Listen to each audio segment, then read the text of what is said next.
There's no sign of identity theft slowing down. And why should it? More than $29 billion were stolen from identity theft victims last year alone.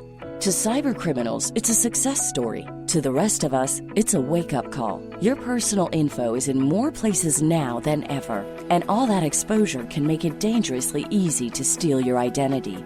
LifeLock makes it easy to help protect yourself by monitoring your identity and alerting you to threats you could miss on your own. And if you do become a victim of identity theft, a U.S.-based LifeLock restoration specialist will be dedicated to your case and will work to fix it. Don't wait to get LifeLock identity theft protection. Join now and save up to 25% off your first year. Go to LifeLock.com/ACAST. That's LifeLock.com/ACAST to save 25% your first year. LifeLock. Identity theft protection starts here. Looking for a fun way to win up to 25 times your money this football season? Test your skills on Prize Picks, the most exciting way to play daily fantasy sports. Just select 2 or more players, pick more or less on their projection for a wide variety of statistics, and place your entry. It's as easy as that. If you have the skills, you can turn $10 into $250 with just a few taps. Easy gameplay, quick withdrawals, and an enormous selection of players and stat options are what make Prize Picks the #1 daily fantasy sports app. Ready to test your skills? Join the Prize Picks community of more than 7 million football fans who have already signed up. Right now, Prize Picks will match your first deposit up to $100. Just visit prizepicks.com/get100 and use code GET100. That's code GET100 at prizepicks.com/get100 for a first deposit match up to $100. Prize Picks, daily fantasy sports made easy.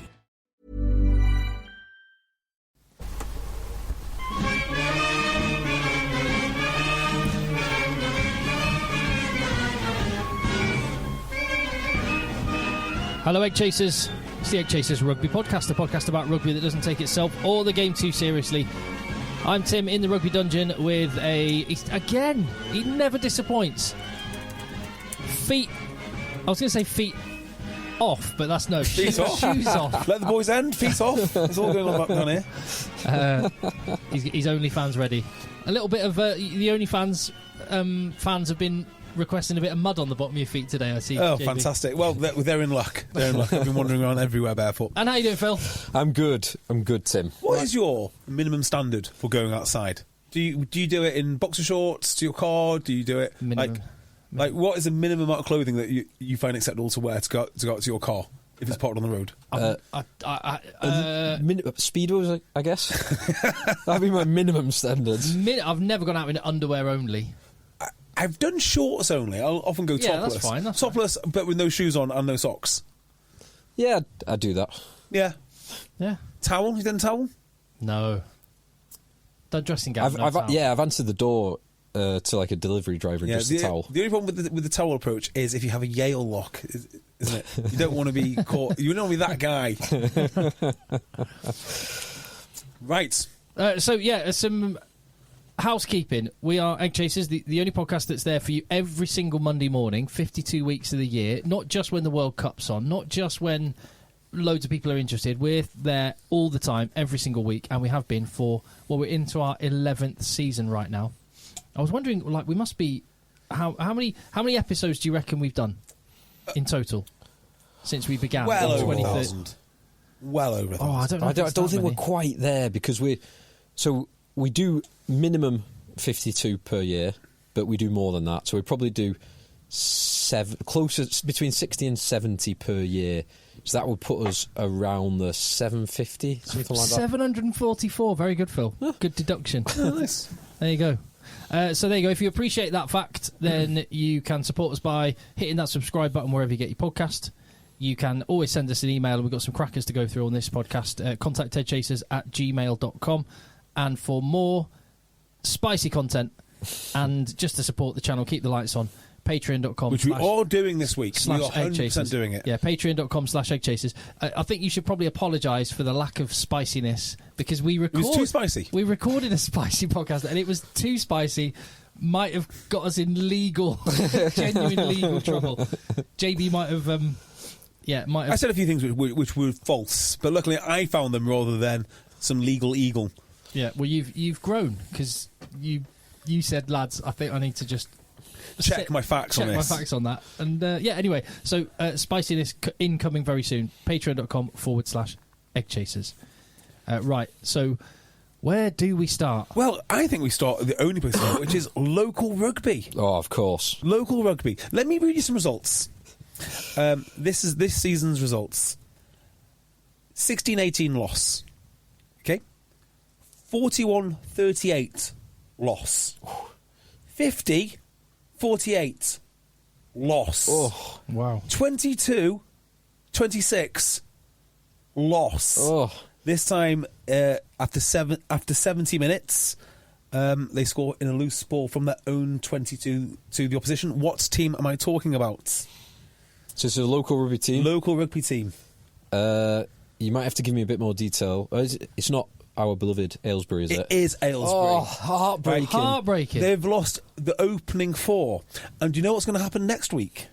That explains how because I was looking at that league because my boys Marlow had a heartbreaking defeat to Old Haberdashers, who are, by the way, Old Haberdashers. A couple of members of their team were among the England fans out in Nice who helped put me up, let me park the camper van at their Bond lair that they had pool parties at, and Tom was an absolute gent, and they are the highest standard of non-training rugby team in the UK. You talk non-training. about Non-training. like, as in, so, Wow. So you talk about like give your players like fit in with what the people need. Well, that you train once a week on a Wednesday night. Yeah. Old Haberdashers are very proud that they perform at their level without any training in the week. They just turn up on Saturday and play. That's it. Do they do any pre-season? No. As far as I'm aware, they just turn up and play. Fair. I love it. I would Goodness. assume there is a culture there of the lads kind of generally keeping themselves They must get together. in decent. Just How do you do if it? you've played with lads for a while and if you're intermittently bringing new players in, and if everyone like takes care of themselves, like if you can do a lot of fitness, like I know you say to the Talk H boys, a lot of your like aerobic fitness you're doing in your own time. Got to do it in your own time. Your rugby time is too valuable. You get 1.5 hours a week to prepare. You can't waste any of that. You can't be doing shuttles. No. Just not a thing. Yeah. Right. So, wow, that's a hell of a claim. They must be getting together to do informal touch or something. T1.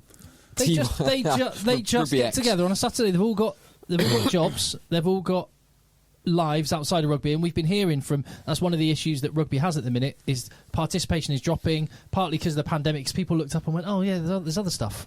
And That's so interesting because one of the reasons is the RFU think there is a model of club everyone should follow. Here is a cookie cutter, and you must have this. You must have X amount of teams. You must have a youth team. You must have a women's team. Like, no, you must not have any of those things. Maybe your club is just a ladies' team, and that would be great. Or maybe it's just a Colts team, whatever it is. And I think this obsession with everyone having to have multiple teams and multiple, inclusionary factors, nonsense. Build the club the way you want to build it.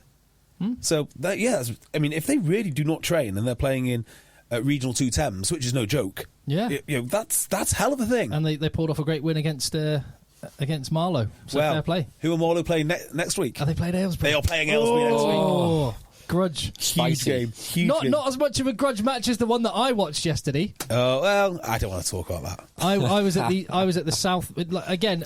In terms of rivalries, in fact, I want to resurrect this a little bit. What are the local rivalries where you are, and is there a big, spicy local rivalry happening very soon? We've got Aylesbury Marlow, that's coming up, clearly. But if there's one near you, let us know. Contact eggchasers@gmail.com. In South Manchester, we've been waiting for this match for years. Do you know how many years precisely? 7? Well, I mean, me personally, yes. But, Is it 7 years you've been at TOC? I think 5. Okay. Well, so this is Didsbury Talk H, and about 1.5 miles, 2 miles away. Walking distance, Broughton Park, both two, Chorlton, Didsbury, 2 proud South Manchester suburbs. One the former club of JB, one the current club. But when was the last time these two clubs met in League Rugby? We don't think they ever have. What? Wow. We don't think that Broughton Park first team have ever played Talk H. Wow. And the reason for this is Broughton Park were an absolute powerhouse. 60s, 70s, 80s, one of the big clubs. And Talk H were not. to the point that when you didn't have a bench, when Broughton Park needed a fullback one day on a Saturday, they phoned up the Talk H clubhouse and they just had to send their fullback because that's the way of the world back then. So we've not played each other. As Broughton Park have sort of gradually fallen down the leagues, we've gradually come up the leagues and we've met in the middle. Not only this might be the first time that we've played each other at first team level, it's almost certainly our first win. Wow. So, yeah, fair play. Disbury Talk H got a very good win. Spoiler alert, JB. Spoiler alert. Yep. JB was on the field and did a good job. Good 60-minute shift, 60-minute shift. Yep, exactly as planned. We went South African style. We had a 3-0 split. 3-0, wow. 2 props, 1 second row. Nice. And that's what we decided to go with. Bomb squad. I mean, you presumably were covering 1 through you were 15. You were the Quagga Smith in this situation. You were covering 9 through 15. Yeah. Well, I don't know what we'd do if our back went injured. Someone would go somewhere. But we just changed the front row en masse. We just had a spare big second row, which we pop in. And it was a really good win. They were the tougher team. They were the smarter team. They kicked their corners. They kicked the sticks. Took the points on offer. Again, just going back to the World Cup, Ireland, France, take the 3. Just take the 3. Talk H took the 3. Such a relief to have a guy who can kick everything. And we're not as good as last year. No twos about it. Because of personnel missing, and we're not as entertaining, but we're bloody pragmatic. So, what do you think of the Broughton Park team? Well, they've got work to do. young and improving. Yeah, I would say they've got work to do. They'll be all right. Yeah, they'll be fine. But I'd love to hear about some of those local derbies. Contact eggchasers@gmail.com. Just before we move on from that, what are the one? So, Broughton Park Sale FC was the big derby back in the day. For a long time, it was Broughton Park Wilmslow. That was one I was always aware of because they were 2 sort of big-ish teams. Yeah. I'm trying to think of, is Blackburn Preston a thing, or is that just a recent thing? I think that's recent. I think that's recent. I think they've been at probably like Toc and BP, opposite ends of the spectrum. I know in football, Burnley-Blackburn is spicy. Yeah, it is. Yeah. I'm trying to think of it, like, are the noticeable ones which are not... Because there's another example of one that should be but isn't, or 2 examples would be Broughton and Broughton Park. Yep. Not a thing. I didn't even know they existed. And Broughton and Sedgley Park, who are... the suburb of Sedgley Park is probably a mile away from the suburb of Broughton. And North Manchester. Well, North Manchester and Sedgley were the same club. Were they? Yeah. Sedgley came out of North Manchester. I love how niche we get. I love that. I mean, yes, this is very, very specific. So I'm Manchester of other ones that might be a thing. So I think away from England, Carmarthen Quins, Carmarthen Athletic was a big one, to the point that even I seem to remember it had a BBC Wales documentary made about it. I can't think of many other. I mean, there must be loads. I'm trying to think of one in Bristol because they've got so many. There'll be a few down there. Yeah, right in with your spicy derbies. That is a great shout, Tim. Let's uncover some of the derbies and then follow them. We could, like, if there will be the odd game we can build up to or follow or keep an eye out for the result of, because these local rivalries are what rugby's based on. North Wales, Llandudno Colwyn Bay was bloody big. Yeah, like, it doesn't sound big, but they were some of the biggest crowds that I've played in front of, which aren't massive crowds, but they felt fairly substantial at the time. So what? Go on, Phil. I was going to say on local rugby and some not so local rugby.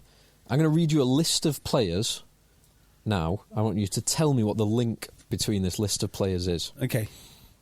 Mike Brown, Danny Kerr, Alex Waller, Alex Good, Maxime Medard, Clermont Poitrenaud. I know the answer to this. Do you? And I know why this list is surfaced. Florian Fritz, Rodrigo Capa Ortega, Aurelian Rougerie, Richard Baxter, and one Sedgley Truck Matt Riley. Okay, so I'm going to go with Baxter and Riley and start with this, which is it's something to do with a sibling. Interesting. That's not correct. Have another think. Think of those other guys on the list: Mike Brown, Alex Good, Medard, Poitrenaud, Florian Fritz, Rougerie. Rougerie. So So you got. I love the fact there's a list with Aurélien Rougerie and Matt Riley. So good. Right. So the names on this list are incredible. Rougerie, like, what do I know about him? He's got some link to basketball. He might have actually played basketball. Well, where's he played? Where's he played? Claremont. He's always played at Claremont. Exactly. Oh, okay. So go on. One club met. No, because it can't be because of Mike Brown. Well, Mike Brown's had 3 clubs. Yes, but it's most appearances for a single club. So Mike Brown 351, Danny Kerr 358, Alex Waller 362, Alex Good 364, Medard 368, Poitrenaud 371, Florian Fritz 379, Rougerie 410. Wow. Rodrigo Capa Ortega, the Uruguayan lock who played for Cast for many, many years until his very, very late 30s, maybe even 40s. 416. Richard Baxter, Exeter, 423. Goodness me. Matt Riley, 424, Sedgley Park. What an accolade for that lad That's to a have. great list. So I played with Riles for 10 years.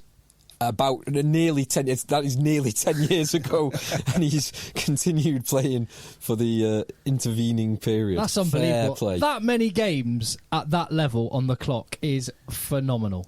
Yes, For absolutely. one club as well. Yeah. I mean, Huge. Mine spread over like 3 clubs, but still. Yeah. And it's not that his is different, I guess, because of the variety of standard.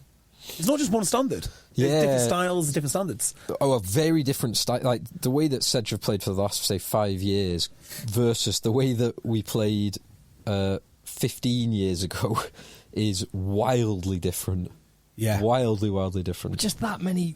He must, because to achieve that, you must play a good 20 odd games a season. Phil. Phil, you could have played 100 years and you wouldn't have achieved that many with your injury record. So I just talk about styles and how people fit into different teams. Me and Phil once went out for a drink with a guy. I don't know if you remember this, Phil, but we're in a pub, and this guy with a straight face was claiming he was so good at rugby. I played with him, right? You've played. I'm not going to tell you his name, but we've all. You and I have played with him. With a straight face, he was saying, "Yeah, I struggle at level 7 because I have to be the main man." But I could play in the Premiership. Give him a pass. And Phil's face was like, "Who is this absolute clown?" I was like, "Just you've got to bear with him. He's a good lad. He's a good lad." He actually meant it. He believed it. Yeah, I do remember that. Well, just on an overview perspective, what rugby have you seen this week, and what do you think of the standard? Because we've got international players starting to go back to playing club rugby. There's been a lot of talk about the Premiership standard dipping. What are your overall feelings now you've watched a round of... Let's start with the Premiership. Now you've watched a round of Premiership rugby. Without going into too much specifics at this point, just how have you come away feeling after this weekend? Right, so the Premiership is in a huge amount of turmoil. So I think I'm going to answer this in 2 ways. I'm going to tell you where I think the teams are, and also kind of a bit of an overview of why the teams are there. So I'll start with the overview of why teams are there. There's going to be turmoil because of the cap coming down and a lot of players leaving, but also the fact that so many teams have gone under and they've got more players to fit underneath the cap. So what the second problem you've just described actually, to a degree, solves the first problem. It doesn't solve it, but it makes it a little bit less painful. Yeah, so you've got this concentration of medium-ish club players who are populating Premiership squads now. You just can't pick up a guy like Tom Pearson for free. But effectively they did in Northampton. Same with Tom Cruise. He's a great player. He's effectively free in Premiership terms. There'll be a load of lads playing up and down the country who are really good but really cheap. So the talent thing is okay, but if you look at, say, Bristol, who have been the beneficiary of numerous signings, they're waiting for him to bed in. So Benhard Janzi van Rensburg is a great player. I don't know if you know this, but they've got a lad called Vakatawa. He's got some experience too. He was all right in his day. He's decent. I'm hoping he can get back to where he was. I suspect he probably can, actually. But those two have never played together. Yeah. So even though those are two, that could be the best Premiership centre pairing there is. Yeah. But they're going to take time. So I think you're going to have a lot of talent, a lot of points being scored because of the quality of the player, but the lack of cohesion within the squads. That's what I would say. Yeah, I'd agree with all that. And one extra thing to add two extra things, because there were some close games this weekend. There was 2 games that weren't close. One, because you've got one team now who are spending considerably less than everyone else in Newcastle, and they were handily beaten by Harlequins.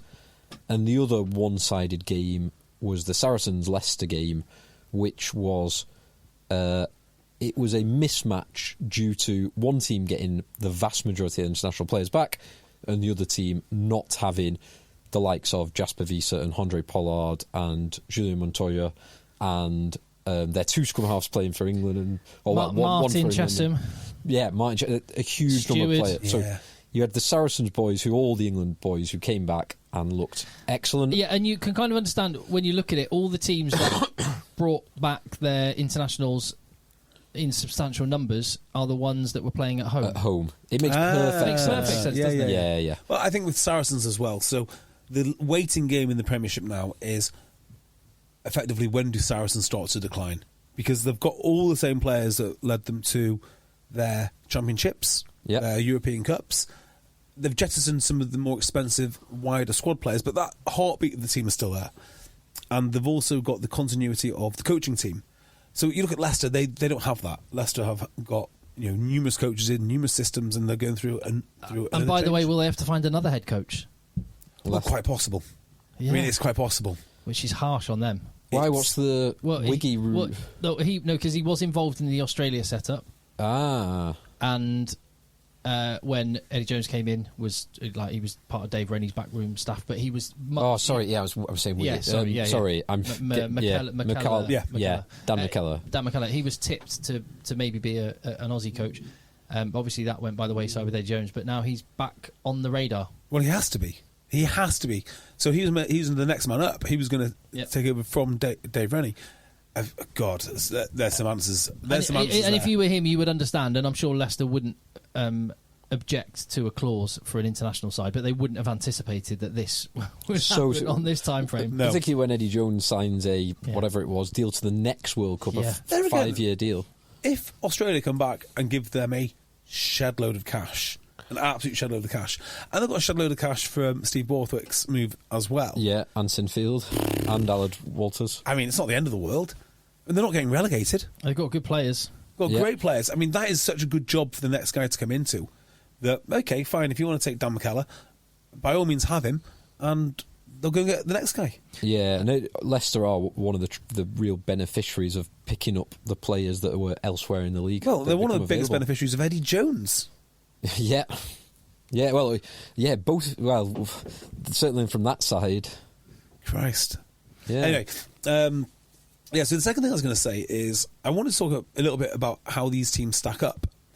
So one of the things I thought is the teams now look like, as I mentioned before, they've just rammed loads of affordable players into sort of their squads. It doesn't really make much sense that they've not been built, these squads, in the way they have in the past with a lot of thought.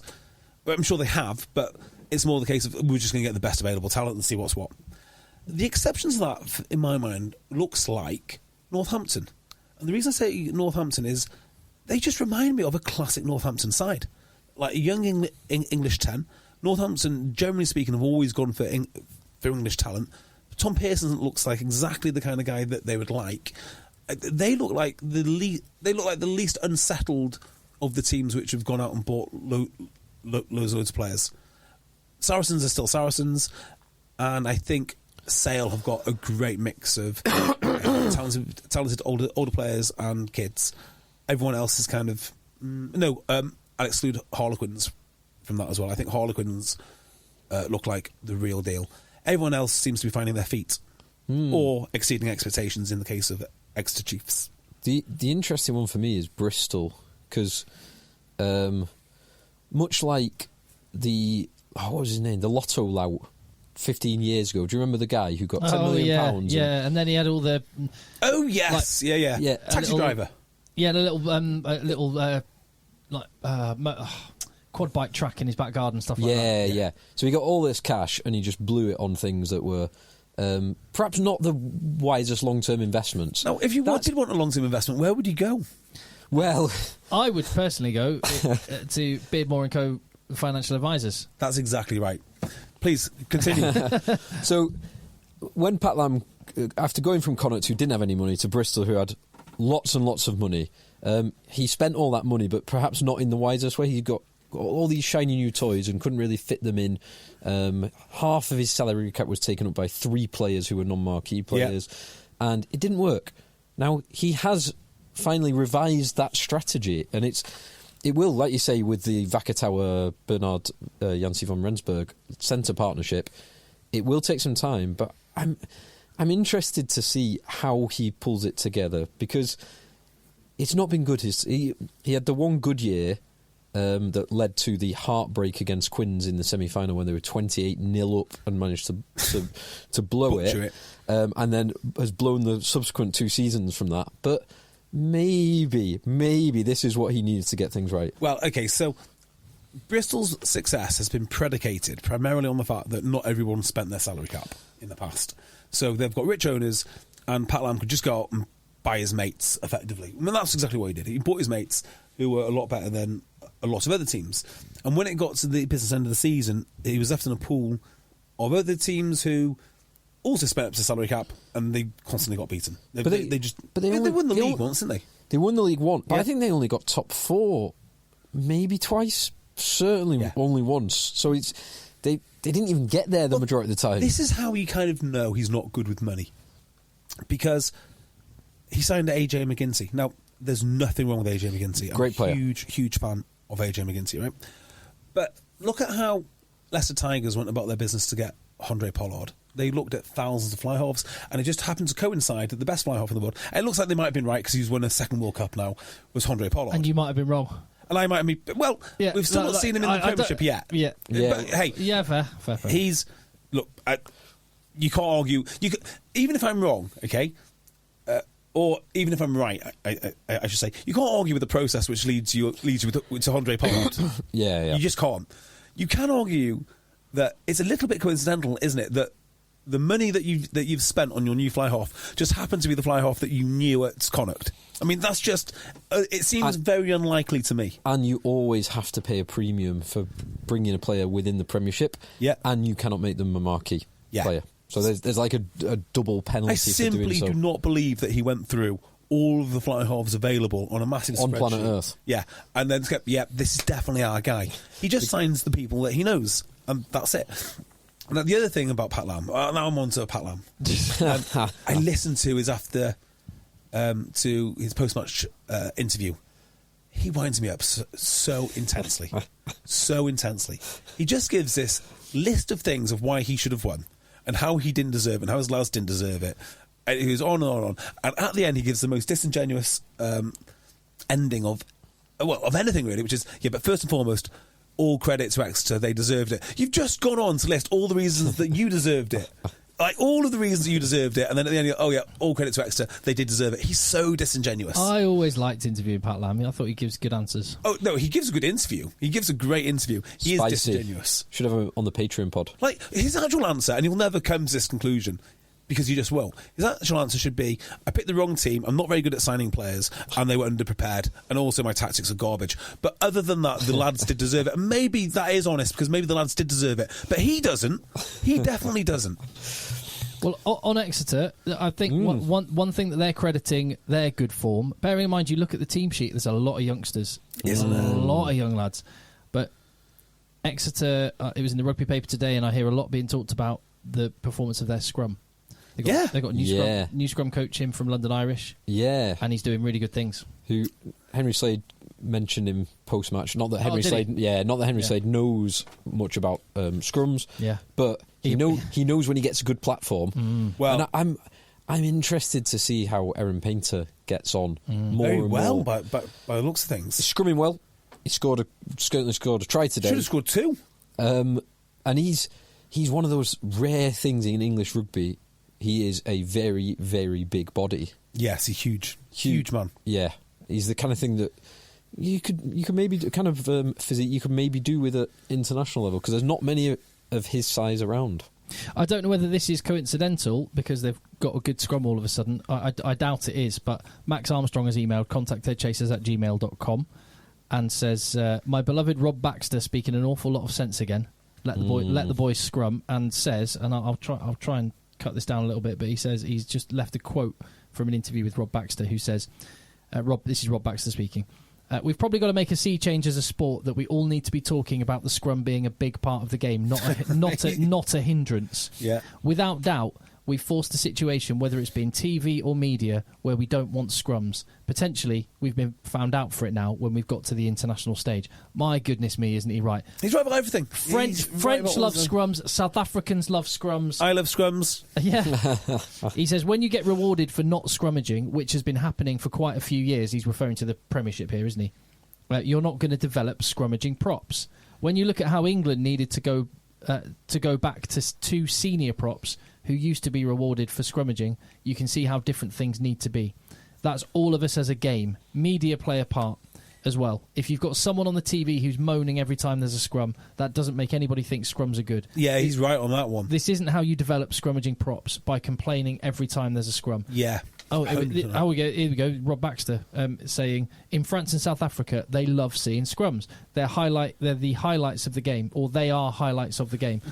That's why they develop props. Sorry, I just finished this. He says it doesn't happen by accident. It happens because the whole game is focused on it. This takes pressure off the referees to make snap decisions. We're so geared towards thinking that ball in play creates great rugby that we're shooting ourselves in the foot. We've got to readapt. The reason, this is exactly. Do you know when you say Twitter's not reality? Twitter is reality, because it's populated by these absolute clowns who will tell you, if you just have one more offload, it's worth. It's all about running rugby. And you can say, because they've never played. They've never, ever played. You look at, I'll just think of a random account, like the Paul Williamses of the world. Oh, look at the offload, look at the skills. Just wrong. It's just wrong. Well, I love that, but it's within the context. It's like exactly. sugar. You don't want to eat. Yeah, you don't want to eat sweets all day. Exactly. That's exactly right, Tim. You don't want to build your brand new castle on foundations of sand. You've got to have the right foundations, the set piece, the scrum, the big strong boys doing hard, heavy things in order for, like Quinn's this week, some of the tries that Quinn scored this weekend, both the acrobats of Tyrone Green, but also just the offloading from their, everyone on the pitch. It was glorious, but you can't do that if you've got no foundation. So I think where I could maybe mediate between those two factions, and I'm sure there's a lot of grey in the middle that gets ignored, but would be when there is a reset scrum needed, we don't need to take 20 seconds of taking all the mud off the bottom of your boots. But that's why it might go down, you see. So there are elements. That's not the scrum. Yeah. That's not stopping the scrum. Yeah. And that's not celebrating the scrum. That's just trying to get more. In fact, it's just get more. If it means we got 4 reset scrums, fine, but that should be... I mean, the scrum can be so vital to the game. No one was whinging about the scrum during the bigger games in the World Cup. This is phenomenal. It was amazing. Like, even Top 8 yesterday, the biggest moment of that game was a scrum penalty about midway through the second half. That was like the game changer. Yeah. And everyone loved it. Even people that hated it loved it. Yeah. It was incredible. Oxenchade's being talked about one of the most valuable rugby players on planet Earth. And Malherbe is. Because of that single skill that they possess. But let's just talk about Bristol and Exeter and their approach to players for just 1 second. Exeter have gone out there and they seem to, from what I can see, gone to the least attractive scrummaging team in the country to pick up a scrummaging prop, which is Northampton. I mean, you wouldn't go, right, we need to improve our scrum. Whose players should we take? Let's go to see what's in Northampton's locker. But that's not a thing that's ever been said. But it is consistent with what they've done elsewhere, which is getting in like Schickling and Isafea Scott and others who are just big boys, big bodies, and trust that they can make it work. Tommy Francis too. Yeah. But I tell you the one who I was really impressed with, Nico Avaladze, when he came on. And he was up against... Who was the... Bristol tight head at that point. Max Leaf. Yeah. And so Max Leaf is a man who's in superb shape. He's a big old boy.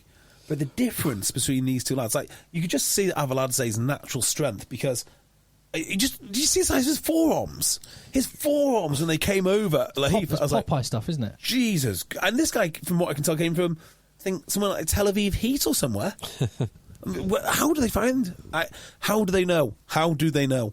And he was awesome. When he came on, he was absolutely brilliant at the scrimmaging. It does feel like Rob Baxter's just been loving this. Yeah, we've got to change. We've got a load of guys that we've brought up through our own ranks. We've got to go and replace them. They feel like they're loving it because it's a bunch of kids that they've been developing behind the scenes, and it's some really smart recruitment. Do you think, with Rob Baxter's comments, there's a little bit of kind of game theory going on? Or just he's saying the things that we like to hear, but is it just self-interested because he thinks he's got a good scrum? So now it's like, okay, we're going to put all the focus on scrummaging and tell everyone that you need to value scrummaging because we're good at it. Well, I actually think with Rob Baxter, he's a proud Englishman, and he would have been. I think he's honestly wants the England team to be great. I don't disagree with that. That's exactly my. I think he wants Exeter to be greater. Yeah, I think he'd take both. But yeah, there might be a bit. Well, there is definitely a bit of self-interest in the more you message. It's not South Africa aren't going around messaging that they've got a bad scrum, are they? They're doing things like the mark. Yeah. Like the more you message about your strengths, the more people believe it. So that's a definite thing.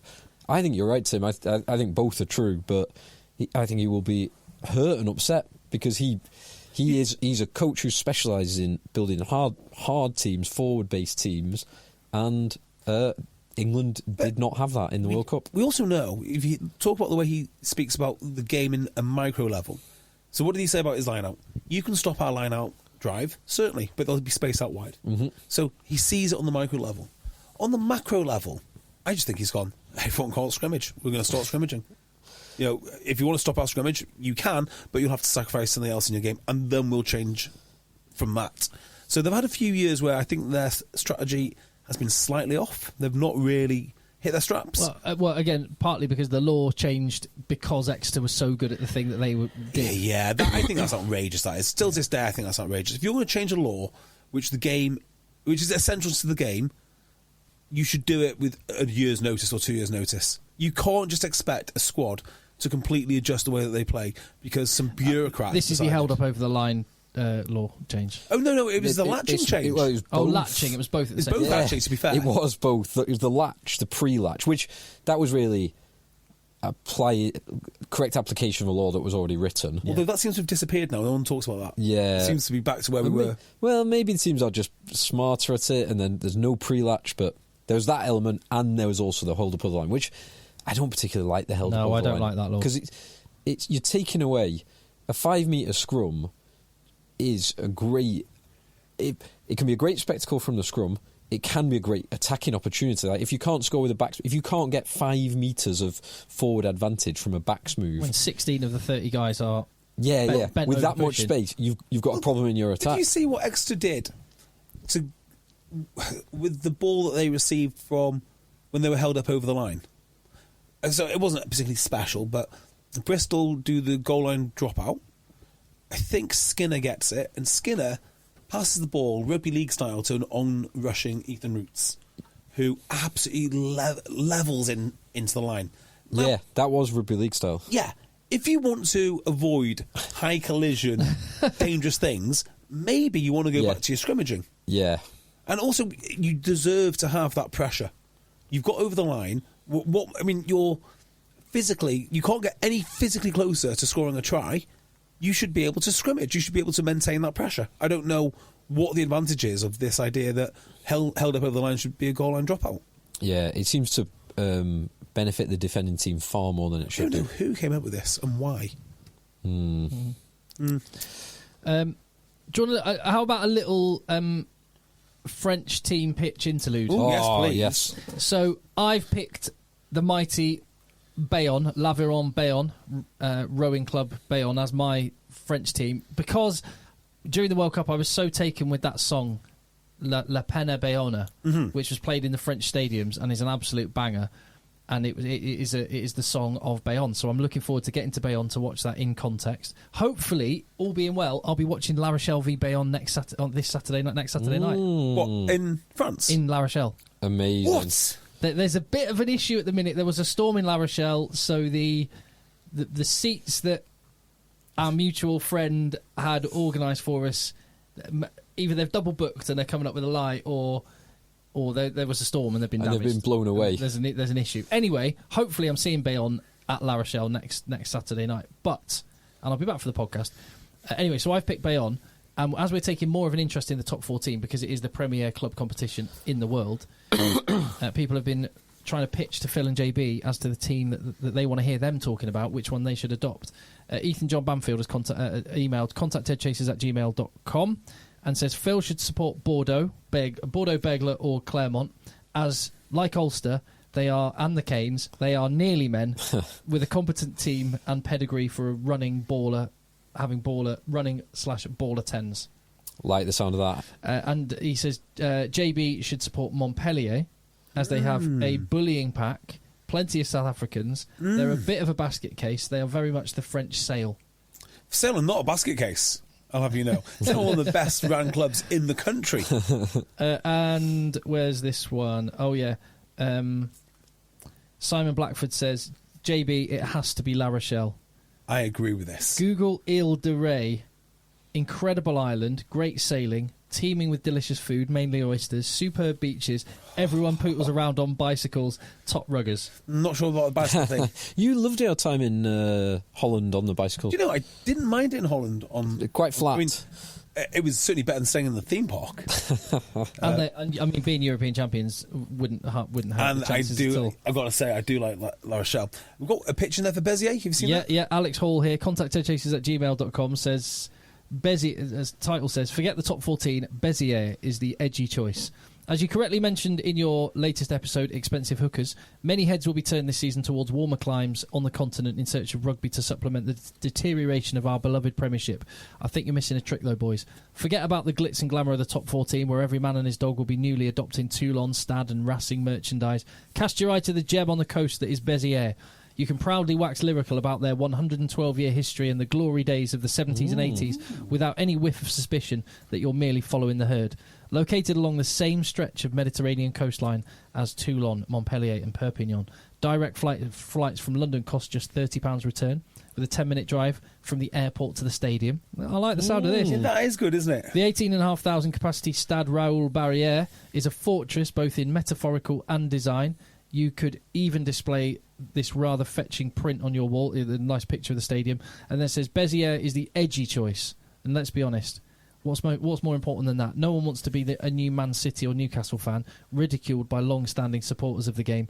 You want to fly under the radar and support a team that will leave your mates kicking themselves that they hadn't thought of doing it first. Oh, and Andy Powell played for them. I mean, that's a big deal. That is a big deal. So you know you can go there and have a good time. I think Andy Powell played for them before he played for Leicester. So, like, really early doors.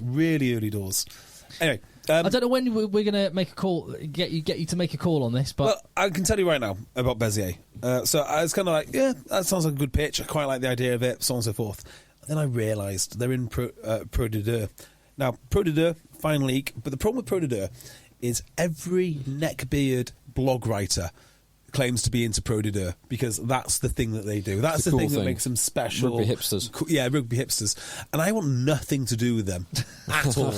Like, they are the antithesis of everything that I believe rugby should be. Although the Pro de Deux teams are not, they are. So I can't possibly get on the Pro de Deux. Bezier got a cracking win on Friday night at home to Grenoble. I do quite fancy the idea of Carcassonne, because they've had so many massive stars, such as Tom Brady. So they're not even in Pro D2. And Carcassonne's not a great city. Is it not? I mean, You've got the walled city, which is pretty cool, but it's so historic, there's nothing in there. There's like a few very expensive restaurants. If you and then outside of that is like an industrial zone. Industrial zone, you say? Yeah. A lot of warehouses. Warehouses? In terms of like the Pro D2 sides that look quite sexy, Biarritz is the main one. Yeah. Bezier, there was a good pitch for Bezier. Biarritz is pretty sexy. You can go there and ski, go there and surf. I'm glad we had a pitch for me to support Bordeaux, because it's not the first one we received this week. JB and I received a direct one from friends of the pod, Ollie Poole and Kirk Hewlis. Yeah. To go for Bordeaux. He said €5, so rooftop bars, direct flights, rooftop bars, €5 to get into the stadium, great fans, amazing weather, beautiful French squares rammed full of cafes, bars and bistros. I mean, that just appeals to me. That does. And I do have to say, on the flights thing, to get to La Rochelle, I am flying to Bordeaux, and I'm getting the train. Yeah. So we could all fly together and then go our separate ways. Go in separate directions. I'll go down south to I'll go southwest to Bayonne, and you go north. north. Like an episode of Top Gear. This. We arrived at Bordeaux. Yeah. Bordeaux's are great. Their fans are meant to be bonkers. It's one stadium I've not been to that is on my list because they're meant to be nuts. I do like that. I think they're big enough to handle my fandom, which is a huge issue. I like that idea. No. I don't like their kit though. I can't get on board with their colour palette. The maroon. Yeah, it just reminds you of like non-successful teams in England, like Burnley and Aston Villa, and that kind of West Ham. West Ham, yeah. I'll tell you what. Before we segue back into rugby, just as another little topic of conversation, appealing to youngsters. Yes. As a little thing. So I've got an email here, just while I'm on the emails, from Tom Dean. Contact eggchasers@gmail.com. There's something going on with like some noise. I don't know if it's my phone or something. Or is it your phone near the microphone? I hope not. It might be. That's fine. It's fine. Anyway. Might be the fireworks outside. Tom says, I bloody love English club rugby. I managed to get to my first game of the season at the Stoop yesterday. They were launching 2 initiatives. One, self-serving beer stations. Brilliant. Great. I thought you were going to say self-care or something. I was like, God, no. And number 2, Quinn's trading cards. So he says, my 6-year-old son has shown practically zero interest in rugby. Every time I put a game on the TV, I tend to get the same comment about rugby being boring. I took him to Twickenham for the Fiji game a few months back. Horrific experience. And not because of the result.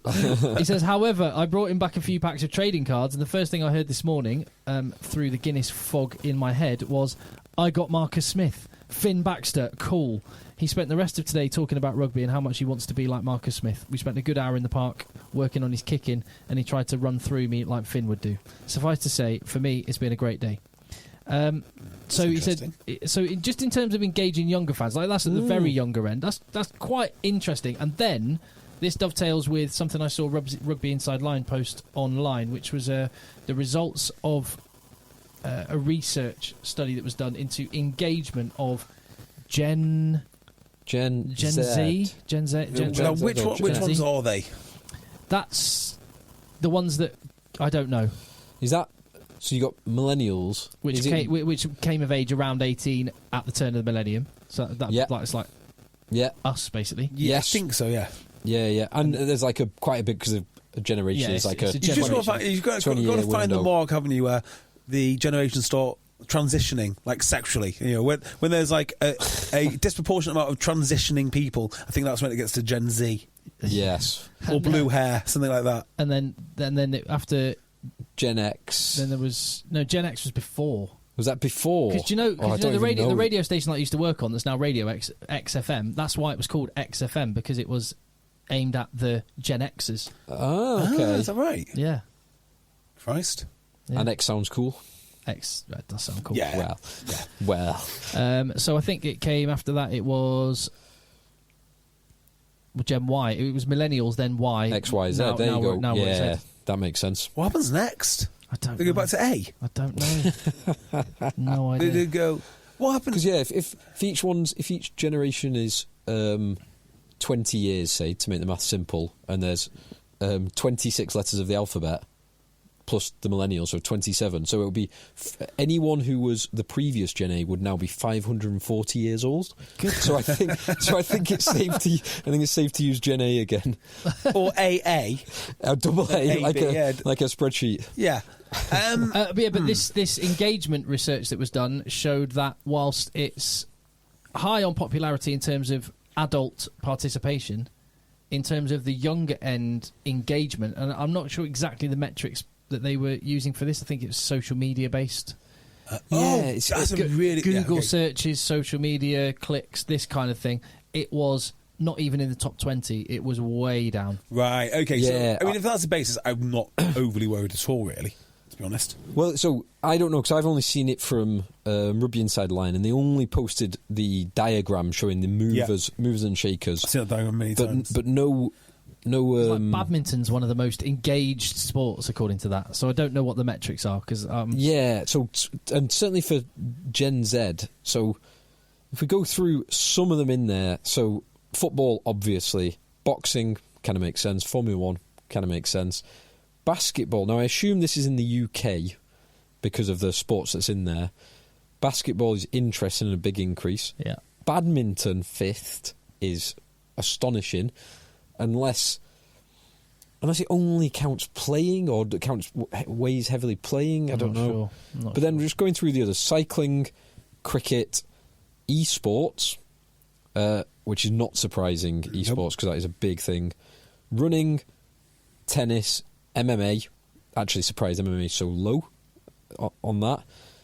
Dancing, table tennis, weightlifting, volleyball, netball, rugby league, horse racing, MotoGP, and climbing. Now, something seems odd with that mix of sports. Yeah, it does. Like the testing. And now, the fact that rugby has fallen off a cliff does not surprise me at all in that age category. Not least for the fact that something that we've all spoke about many, many times, that half of the communication about rugby union that the general person sees is about how we're killing everyone. There's no sign of identity theft slowing down. And why should it? More than $29 billion were stolen from identity theft victims last year alone. To cybercriminals, it's a success story. To the rest of us, it's a wake-up call. Your personal info is in more places now than ever. And all that exposure can make it dangerously easy to steal your identity. LifeLock makes it easy to help protect yourself by monitoring your identity and alerting you to threats you could miss on your own. And if you do become a victim of identity theft, a U.S.-based LifeLock restoration specialist will be dedicated to your case and will work to fix it. Don't wait to get LifeLock identity theft protection. Join now and save up to 25% off your first year. Go to LifeLock.com/ACAST. That's LifeLock.com/ACAST to save 25% your first year. LifeLock. Identity theft protection starts here. Looking for a fun way to win up to 25 times your money this football season? Test your skills on Prize Picks, the most exciting way to play daily fantasy sports. Just select 2 or more players, pick more or less on their projection for a wide variety of statistics, and place your entry. It's as easy as that. If you have the skills, you can turn $10 into $250 with just a few taps. Easy gameplay, quick withdrawals, and an enormous selection of players and stat options are what make Prize Picks the #1 daily fantasy sports app. Ready to test your skills? Join the Prize Picks community of more than 7 million football fans who have already signed up. Right now, Prize Picks will match your first deposit up to $100. Just visit prizepicks.com/get100 and use code GET100. That's code GET100 at prizepicks.com/get100 for a first deposit match up to $100. Prize Picks, daily fantasy sports made easy. The game and isn't it interesting that some of the ones on that list and some of the best performing ones are things like MMA and boxing? Yeah. Oh, boxing's crazy now. Like, actually, just... Boxing was a dying sport. I mean, we should actually learn a lot from boxing. Yeah. It was a dying sport. Not only was it dying, one of the excuses for boxing not being any good anymore was, well, if you're a big athlete, you'll get drawn into basketball or American football. And maybe that is actually still the case in America, to be fair, because being athletic is a very valuable thing. But all the narratives about killing people, blood sport, and out of nowhere... Well, that still goes on, but... no one cares. No one cares. Because boxing doesn't engage with it. They just ignore it. Yeah. They lean into it. So, you look at the antics of Eddie Hearn. My younger brother, on his lunch break, will watch Eddie Hearn videos and press conferences. He loves his boxing. He never used to like boxing, but he loves it now. I can see why, because the coverage is so good. And much like MMA, they're just unapologetic. This is the game. This is what we do. Whereas you look at rugby, it's like, well, I mean, we have a game, but we hate it. Not as much as we hate the players, of course, because we really loathe them. Well, here's T1. Yeah. And by the way, you're probably bigots. Support women's rugby. On the night of the Rugby World Cup final, on TalkSport, they had the odd update of what the score was, but it was Tyson Fury versus to be honest, it could well have been Tommy Fury against a YouTuber. Yeah, I mean, that's kind of where we're at. Yeah. We are Tell you what, I've got an idea.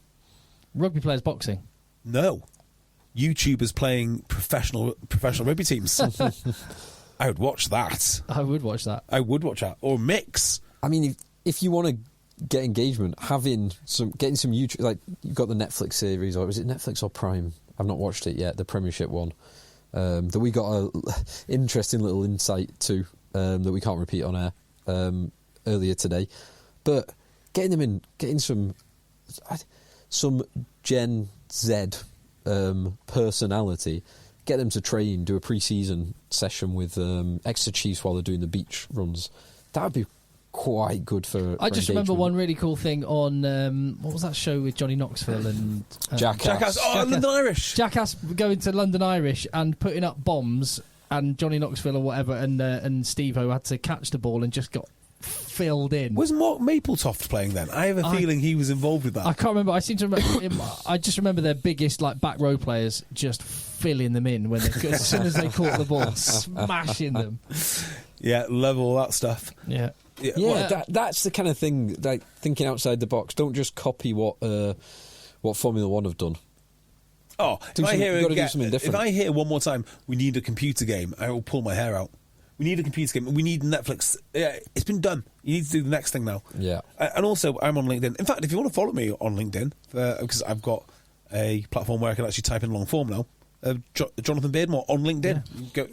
Go and follow me there. Just if you need some financial advice. I hear there's some good YouTube channels which are celebrating the game of rugby. Tell us about that, Tim. EggChasers Rugby. Just go and subscribe. So on LinkedIn, it's infuriating for many reasons, mostly because of the mental health grift. But I'm so glad I've never had to do anything on that thing. My work has never required it. Yeah, I kind of have a presence, but I never ever look at it, never use it. Well, in some ways, it's great. In other words, oh my word, it seems half of LinkedIn is creating mental health problems and then selflessly selling the services at great expense to solve the mental health problems. That's what it sounds like to me. But anyway, the amount of people who are already in the game who have responded to this actual survey, and they've said, well, what we need to do is X, Y, Z, and every one of them, I'm thinking, you've been in the game at a very high level, and this is where we are. I think you should be the last people talking. Like Will Carling wrote an article. A few people who you'd know, who I won't mention because they're friends of the show, wrote articles. But I'm thinking, we need completely new people to deal with promoting rugby now. Completely new, because what's happened so far, it's not really good enough. If this was another circumstance, another organisation, maybe more commercial, heads would roll for what has happened in rugby. But as it is, nothing. Well, I can't remember where I saw this. Was it put in a WhatsApp group we were in? But one of the criteria on promotion, relegation, and oh my god, oh yes, oh my god, this ties in with what we've been talking about. Simon Massey Taylor, wasn't it? Simon Massey Taylor. Now, whether this has been signed off or not, I don't know. But I assume it hasn't. I assume he's just he's put forward a suggestion that one of the criteria on whether you're a Premiership club or become a Championship club or whatever should be followers on social media. That is mental. Yeah, social media engagement. Is mental. That is nuts. Unless the criteria is the lack of followers on social media. I mean, just no one should ever forget that social media basically nearly bankrupted Exeter Chiefs. Social media was the reason that when Wasps couldn't pay their players, they were spending money on, what was it, EDI stuff. They couldn't actually pay their cleaners, and they were wasting money on this because social media. No. That should be that should go against you. If you've got too many Twitter followers and you engage too much with Twitter, it should go against you. Well, no. What it actually needs is people to have exactly going back to the general point about celebrate rugby for what it is. You just need people that have the balls to tune out the white noise, to just tune it out. But they can't. It's almost impossible. It's almost impossible for these people. Well, it's impossible for these people, but I don't think it's impossible. But yeah, it's not impossible for everyone. MMA, Dana White doesn't give a damn. Yeah. So funny this. I was talking to somebody who has a stake in rugby, like an actual stake, and that's his entire point, which is ownerships. The owners of the Premiership teams need more money because basically they supply all of the money and all of the players to all of England, and that'll be that. And also, no one is capable of running the game outside of them because every time they go and appoint someone, they will just mess it up because of the compliance mindset. Like you're saying, you just need someone who can rise above that. If you're just an employee and you're looking for your next job after rugby, you can't look above that. Just you have to have a special kind of individual like a Dana White, and he's not an employee. Well, he's an owner. I know that it will be very unpopular in some quarters, but just for a second, just imagine you just said to Austin Healey, for example, there you go. Yeah, there's Rugby. Like you're the main man. You can hire and fire whoever you want. I would so be up. I'd be up for that. I would be up for that in a heartbeat. Problem is, I don't think they could afford him. Like, to pay for that man's time full time. I think he does rugby because he enjoys it, not because he needs the money. Put it mildly. I think he'd enjoy that gig. Yeah, he might do it because I don't know. I'd be up for it though. Yeah. So, I've not read the full Simon Massey-Taylor article, but he did an interview with The Telegraph in the last week, and so the points that he made, so they kindly give us 5 bullet points that he talks about. Bullet point number 1, well, certainly the first 3 are pretty negative. Bullet point number 1, it'll take up to 5 years to complete...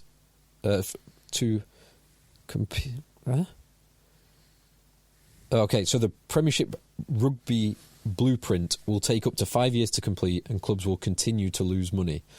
That's not great. Point number 2, there are plans to cut a salary cap that is controversially returning to the pre-COVID levels next season. So it's planned to go back up next season to 6.4 million plus credits. There are plans to cut it. Can I be very clear? Back down. That will not happen. Well, cut. Yeah, it will not happen. There is too much strength of feeling among some of the owners. Yeah, among the owners that can afford it. They're powerful. They're like, no, if we want to compete in Europe, we're going to have to spend our money. So they might cut the salary cap, but I'm telling you now. And the players that are out of work right now, you kind of like for them. I know some people go, you've got to cut your cloth, but if these people can spend their kids' inheritance and give a job, give a job to these people, then I say why not? There again, so. I do, and I want them to be able to compete in Europe as well, which is one of the big things the Premiership clubs are saying. Exactly what the Champions Cup's going to be a joke until English clubs have more money. Yeah. Yes.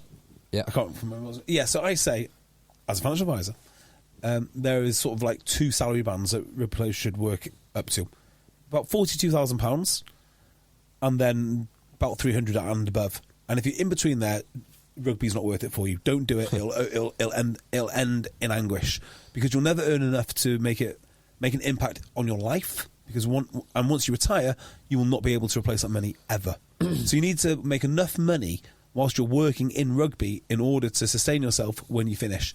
And frankly, you're not going to do that. The reason I mention it is because you're saying about all those players. If you can give them a job, great. My advice to those players is if you're not going to be a professional rugby player, just decide now. If you're not going to be an England player earning £300,000 plus and all your international appearances and everything else which comes with it, go become a plumber or an accountant. Just go and do that.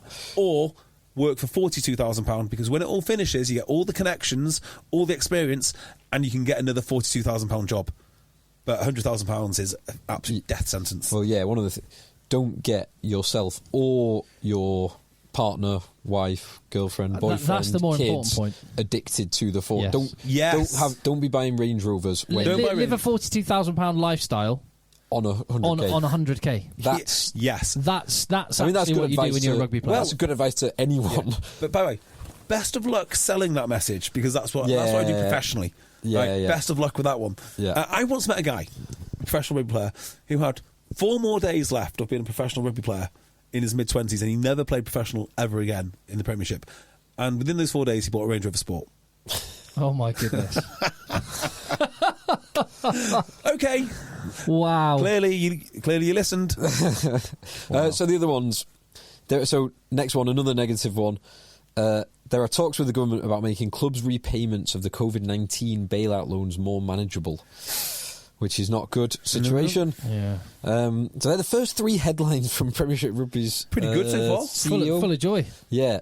Next one, and it's not the same negative, but it's also negative. A new 2-division Premiership could adopt Rugby League's new grading system that will see social media followers contribute towards promotion and relegation. This is now that's not existential like the other 3 are, but that is just seeing that written down on a bit of paper. But yeah, it kind of makes you think they don't know what they're doing. Bit of sick in my mouth. Yeah, seeing that written directly below Simon Massey-Taylor says, : that sentence. Ugh. The fact he's even thinking like that is a massive black mark. Of all the things that he's got to think of, Twitter followers. That's what he's come to the conclusion. And then Ealing Trailfinders, shall we hire a new marketing manager? Shall we get a new fly half? No, let's get onto those bot farms. Yeah. Yes. Well, this is it. I mean, if you're Saracens, do you not think their accountants are like, guys, you know you can buy these, right?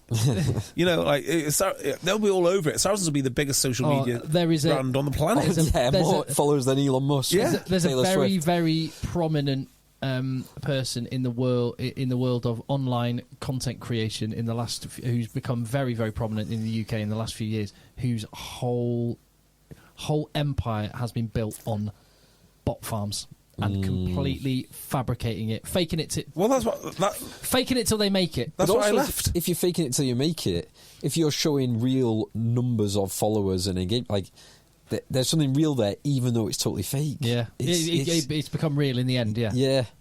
I'll tell you who that is in a bit. And if you find me at a bar, I can tell you some stories after the pod, or maybe I really want to know now. Can you give me a clue? I'll know the name. Hold on, find me at a bar and I'll tell you. Wow, that doesn't surprise me. That does not surprise me. I thought you meant someone in rugby. No. Final one from Simon Massey Taylor, which is, it's not that. This is probably the only one that you read and you think, yeah, that makes sense and should be what they're doing, although details would need to be confirmed. Hybrid contracts for England players, which is something that we've spoke about before. Yeah. And a radical shake-up of top flight academies, both part of the new professional game partnership, which is to be unveiled next month. I would get rid of academies. Yeah, you said so. Radical. Get rid of RFE funded academies. Yep. So both those two things are things that we've spoke about before. JB, you've been very vocal about the academy side, and we've all spoken about the difficulty that clubs have when a vast proportion of their budget, certainly the ones who are lucky enough to have some England players or unlucky enough to have some England players, is taken up by England players who are only available for kind of 60% of their season. You know, I would just take a massive hatchet and just hack away at all sorts of expenditure in a Premiership club.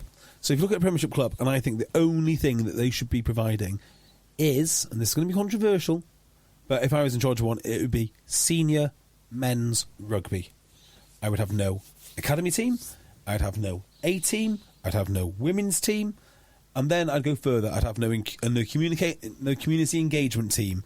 I would have none of that stuff, none of it at all, unless you could show me that for every community engagement officer that I had 1,000 new fans come through the door. We're just not doing it.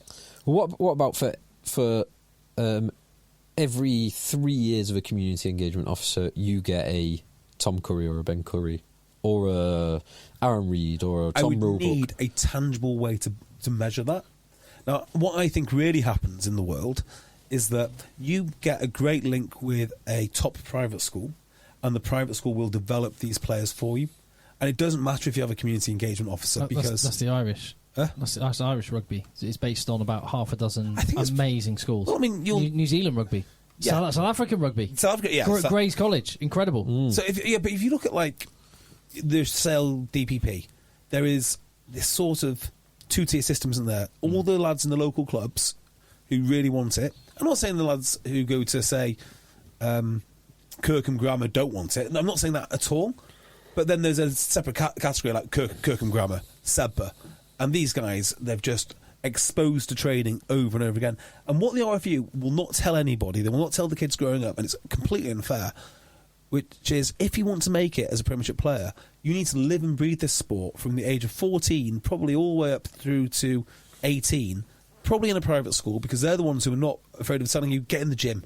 Get in the gym every day. Do this every day. Well, I'd also go back a step and go, if by the age of 11, 12 you haven't got really good core skills. Yeah, that's another thing. And it doesn't have to be specifically rugby. Like there is transition, like Thea McFarland.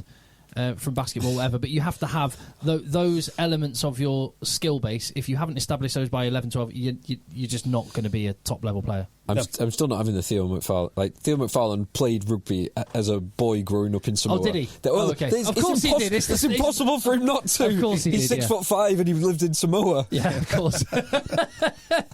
Yeah, it's a fair point. Yeah, it's a fair point. You know, if you just won't tell you that, I'll say, yeah, if we have a hits program or some nonsense. Yeah, they basically it's like they've written off most of the community game completely. They call it the community game, and they just rely on private schools to develop the next generation of players.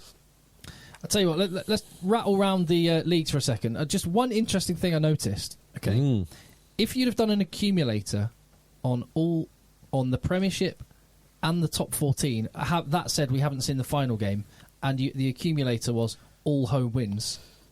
Yeah, you would have won a massive amount of cash, because that is 11 fixtures, all home wins. And it's only Toulouse to go. Yeah, Toulouse away. Though. Yeah. And Oyonnax is a bit of a surprise there. Yeah, Oyonnax was a surprise, yeah. You would have got reasonable odds on them. La Rochelle are struggling. And Perpignan beating Toulon as well. Oh my God, did you see the Dan Bigger clip? Yeah. That was horrible. That was horrible to watch. Really, really horrible. If you haven't seen it, Dan Bigger's lining up a conversion, and at the moment he steps up to kick it, he just falls on the floor and holds his back. Charles Olivon scored a try on 8 minutes, and I'm just looking at the match result there. It says Dan Bigger missed conversion. Not technically missed. He didn't actually take it. Yeah. That was really. Someone posted that as a joke, and I watched that. I thought, no, that's nasty. Yeah, it doesn't look good. No. Right, should we go into another Premiership game? Why don't we talk about Saracens? Let's do it. Saracens, a near full strength, very strong, and certainly comparatively strong Saracens team, handily beat a much weaker Leicester team. Now, I think you've probably got a few things to say about this, particularly the England boys, Tim. Well, one thing I love is how much the England players love playing for Saracens. It's kind of undeniable. It is undeniable. I love how much they love it. It was cool listening to Jamie George with Baifs with whatever it was, 10 minutes to go. The game was done at that point, and he asked about it. He loves playing for Saracens, but really does. And it's worked both ways. Saracens have given a lot to those England boys and anyone who's played there.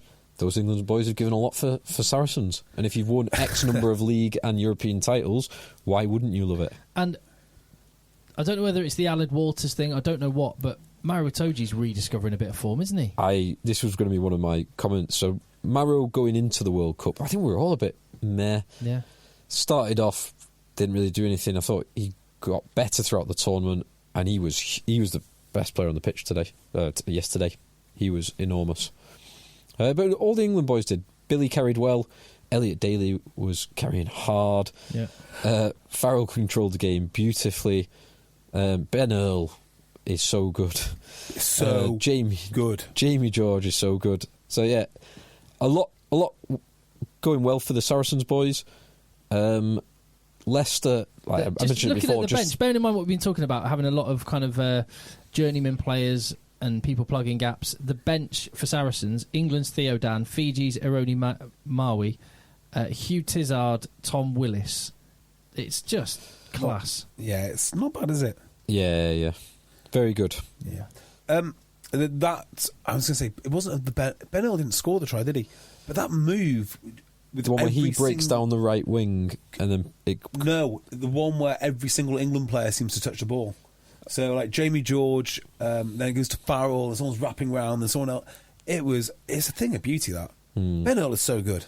Ben Earl is just so good. Yeah, Ben Earl's outrageous. Although it might upset a few England fans when you hear them talk like, "Oh, we're just so disappointed with our England form, so we, one match later we decided to play better." It's like, no, that's not how it's meant to work. You're meant to be, you may be saying you're upset with your Saracens form, and now I'm going to take it to England and smash South Africa. I'm not quite sure that's how they phrased it. Something like that. It wasn't. They did say I just tried to. I tried to give more. Put my body on the line more than in a World Cup semi-final. That's kind of how I heard it. Yeah, that might be how you heard it. Yeah, they were disappointed with their England form. They wanted to take it off. I mean, they looked great. They wanted to beat up Leicester. Yeah, Yes. really put Leicester in their place, and you can't say they didn't. Yeah. This was Leicester got 2 late consolation tries, but this was one-sided. Yeah. But you make a good point about how much they want to play. I mean, Saracens are going to be isn't it amazing? Basically, the same team has won everything, got relegated, come back up, won again, and now they're the team to beat. It's just incredible. They are. They have got some aging assets who are going to just continue to age, and they're not replacing. They're bringing in some young talent, but it's not. It doesn't feel like it's a 1-to-1 ratio. No, of absolutely not. Like guys like Nick Ezekiel, who's just signed a long-term contract, and Ben Earl and Andy Christie are great players, but they're not as good as the guys going out. Yeah, your Maros, your Vinopolas. I mean, Maro must be 30 now. I think he's 28. Is he? Yeah, Yeah. 29. 29. So Yeah. he's getting up there. Yeah, they are. What do you reckon they've got? They've got one more crack at Europe, I'd say. But I don't think they'll go far. But then That's Europe, how- they've not. I'd tell you, I don't think they do because they've just not got the squad depth. That's how old Maritoji is. I'll be able to say this. Like, ready here from now. I gave him his first Gallagher Premiership Man of the Match medal. Prize Did winning you? Marrow. Yeah, There you go. that was a long time ago, man. Anyway, Yeah, well, 8 or 9 years ago. 2015. Do you think people can hear the fireworks going off? Is that what that is? I hope so. I thought it was someone moving around, around in your kitchen. No, it's You've just, got the head. Yeah, you've got the headphones on. Are your kids like into fireworks and stuff? Oh my God! Do they I want had to go the to- worst firework experience on Friday night? So, we decided to take the kids to Bowden Hockey Club to watch the fireworks. Nothing wrong with fireworks per se, okay? But the way it was sold to me as like, we need to go to the fireworks display because we can't go on Sunday. You got the podcast, so on and so forth. Let's go on Friday. There's a big one going on in Bowden, so off we go to Bowden. I don't know what you'd expect from a firework display, but I expect to get there, watch the fireworks, go home. Does anyone think of any different? Maybe you have to get them a toffee apple or a hot chocolate or something. Or a sparkler. Sparkler, You can buy a pint or whatever you want, a Bovril. Yeah. Both of you two men are perfectly reasonable, and I wish everyone was as reasonable as you two. So we get there, and immediately the tickets are £20 for an adult, Ooh. £10 for a child, or £50 for a family. So, Wow. It's a bit- I mean, it is Bowden. It is Bowden, I guess. You know, it is. Yeah. So okay, fine. So we get in there, and they count down. They go, "Here we go, the firework display," and you know, it's okay, it's good, but I didn't click. It didn't immediately hit me. They said this was the children's firework display. It was at 7:00. The children's, okay. Well, the adults coming. No. So 7:00 to 7:15 was the children's. It's tipping down with rain. There must be thousands of people there. It was rammed. And the next firework display is at 8:00. It's 45 minutes. I can't do this. I absolutely can't do it. And then the one after that, What's the difference between an adult's and a child's firework display? I do not know, Tim. What? So I managed to Is it stay. like adult? They're in the shape of a knob. Bit of blue for the mums and dads. Penises everywhere. I would stay for that, actually. And then there's another fireworks display 45 minutes after that. So Flipping heck. Yeah, so you've got to wait. No wonder To get your money's worth. No wonder they want 20 quid for the whole thing. And meanwhile, you're surrounded by concessions. But the pitch, I mean, I actually think they had more fun in the Somme than I had in that mud. I'm sure that I was so miserable. How long did you hang around for? The whole thing. Oh, you did the whole Wow. thing? The whole wow. thing. Wow. I was so miserable by the time that I left. And the kids hated it. What did you do in between the firework displays? I looked miserable. Tried to avoid the rain.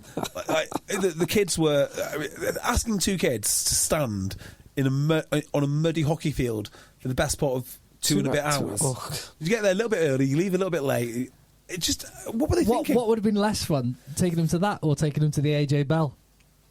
I don't even get the gag. I don't even get the gag. I'm joking. Don't even get the gag, Tim. The AJ Bell is a temple of fun. And they put on a great display.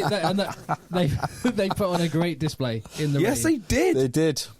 Aaron Reid, by the way, lighting things up. Yeah. Two And tries. Gus War. Gus War as well. Gus War's try-saving tackle was something else. That was unbelievable. Fair play. They've got some good kids there. They've got some good kids. But by the way, they're not even that young now. Do you know one thing I want to? One thing I think we should do generally over the next. It's a couple of months and it's Six Nations. It's not that far off. No, it's not.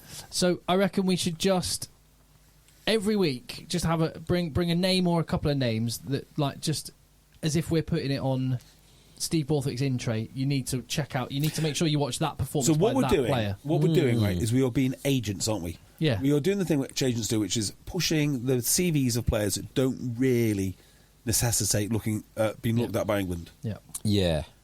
Yeah. So you'll the likes of because no one needs to go. Oh, Ben Earl had a great performance. That's exactly. Right, so. Yeah.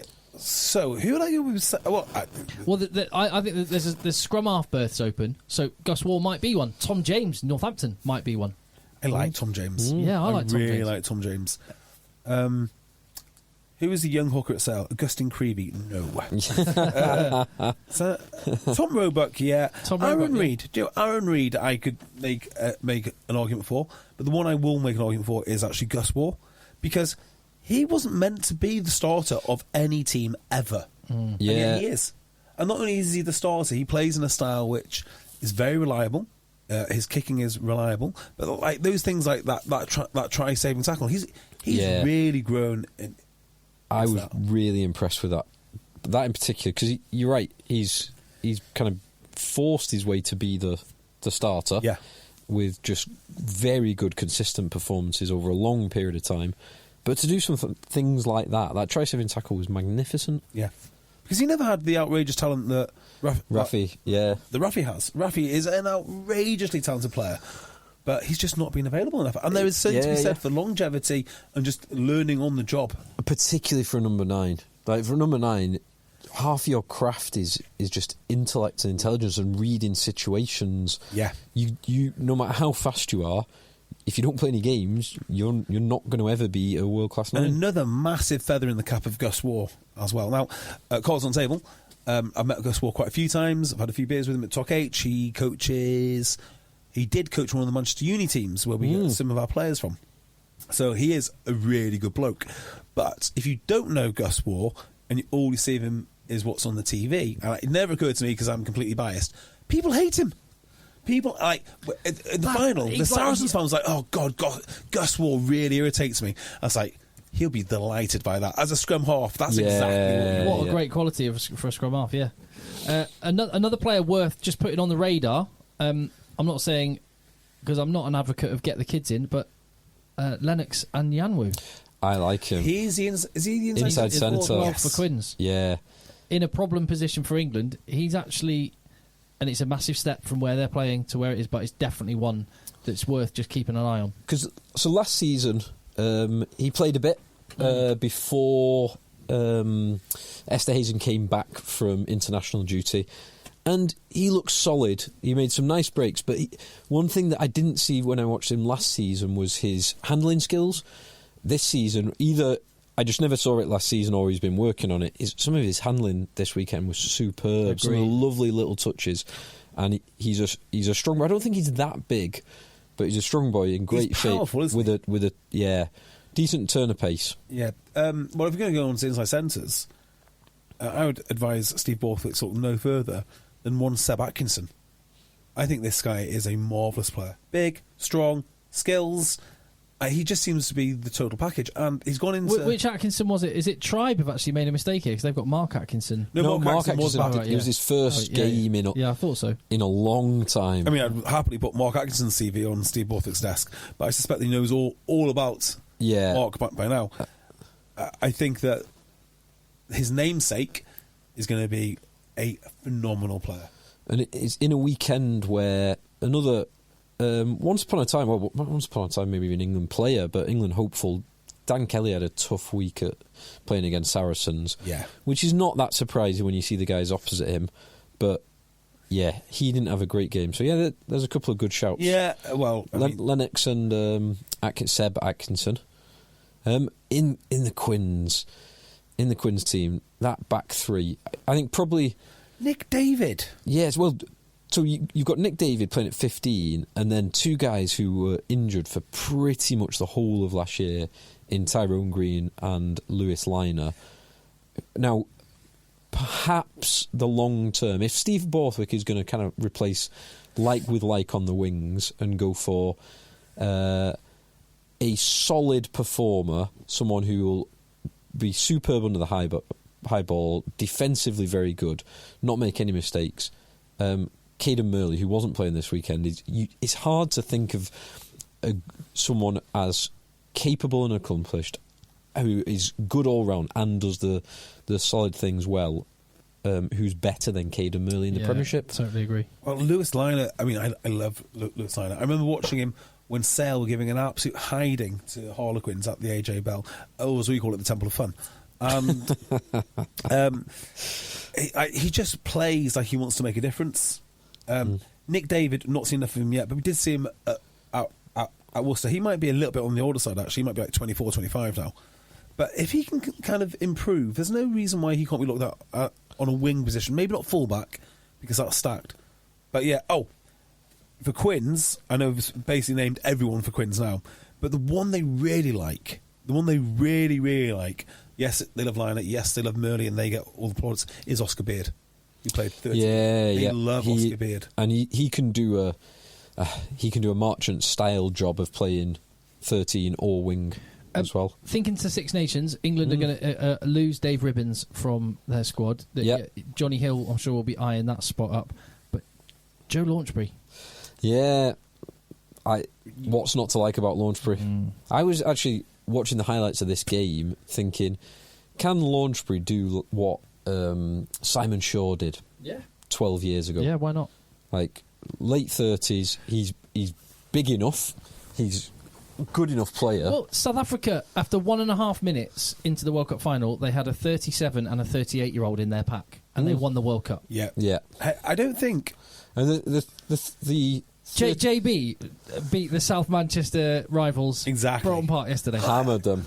Look, I think where you've got an explosive position like wing or outside centre, age is a factor. But when it's the strength position... Front five especially. Front five. Yeah. Front five or extreme skill position like a fly-half. If you are like Johnny Sexton, did he win the World Cup? No. Was he close? No. Has he played in the number one team in the world in 2 stints in his mid to late 30s? Yes. Yeah, he has. And as he gets older, just because he can't get to the line quite as quick, nobody cares. But they do care that he makes the right decisions. They do care that he recognises opportunity, knows when to pass, knows when to kick. He just doesn't make mistakes. So at the next World Cup, Franz Malherbe will be 36, could well be playing for South Africa. Peter Steph Toy and Eben Etzebeth will be 36. Could totally see them both playing. Yeah, definitely. Dwayne Vermeulen's 37 now. He'll be 41. Yeah. See him playing. It's not impossible. They might even bring, what's his name, the fly half? Mornay Steen back for the next World Cup. By the way, beating the Lions rumours 2 years ago. When I was looking at the ages and what they'll be in 4 years' time, Damian Willemse, 2-time World Cup winner, aged 25. Wow. Hang on. So another 8 years from now, 2 more World Cups. Imagine he wins 4 World Cups. He could win 4 World Cups and he'd still only be 33. And there's 5 World Cups. One a ring for every finger. The fullback. I was trying to think. Damian Willemse. I was like, who the fuck is this guy? Jesus. 25, 2 World Cups. That's awesome. What a boy. So if Sam Whitelock had won the World Cup this time First ever to win 3. Does that make him the best player in the world? In my estimation, it probably is. Make him the most decorated player. Yeah, but it's not... It's like saying... Well, Anton Dupont, because they only went out in the quarters, he's not one of the best players in the world. Yeah, but everything is predicated on his second rows. When Tom Brady won his 6th ring as quarterback, he's the quarterback. Yeah. If it was someone winning their 6th ring and they're an offensive lineman, you're not going to go, best player ever. Well, no, maybe you are, because he's going to be...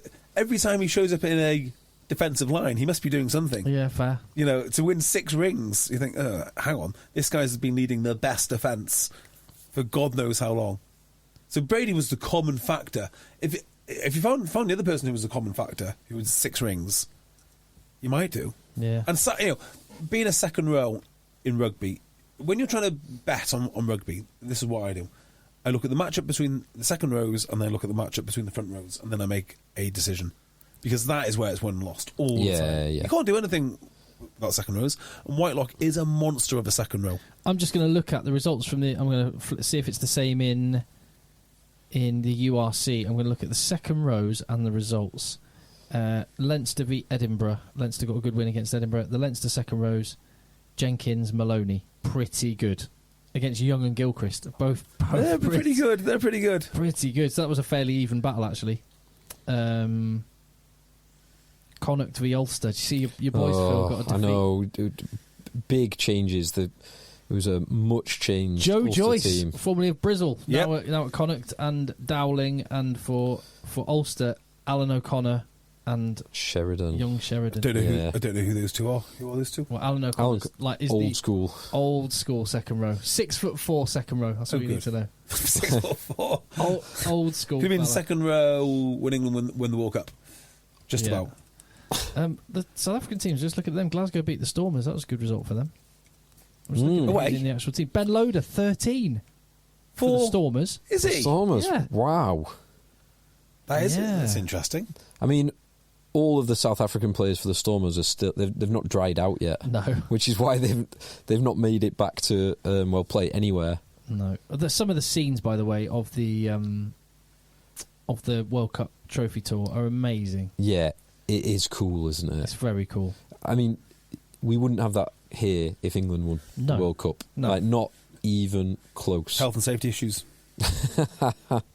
It's amazing. Just like thousands of kids running along the road in the township just outside Cape Town Airport as they were going to get a plane to go to Durban. Yeah, amazing scenes. It really is. Yeah, it is cool. Yeah. So, anyone want to say anything about Sale Gloucester, like where these two teams are? Gloucester, so they won their first two games, didn't they? I reckon And next year's Gloucester's year. I would say so. Looking at this team, they just need one or two more signings. So they won their first two. Now that teams are getting a bit stronger, lost their second two. Home to Bath's a big game Friday night. Yeah, that'll be interesting. Quarter of the way through the season. I mean, this is going to be. It's going to be a really, really tight season. Simply the fact that everything matters. Everything matters, and already, almost eight of the teams have more than 2 wins. 2 wins and more.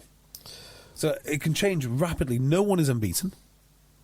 Yeah. I think there's going to be so much movement. It's going to be impossible to tell who's going to be in the playoffs, I reckon, until maybe the second half of the season. Doesn't it look a bit silly with the...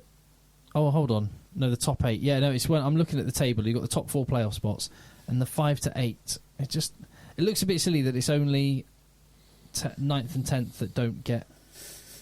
You have to be really bad at the Champions Premiership. Cup. Yeah. That's really It is rubbish. silly. You're absolutely right. It is ridiculous, but it is the way of the world. Yeah.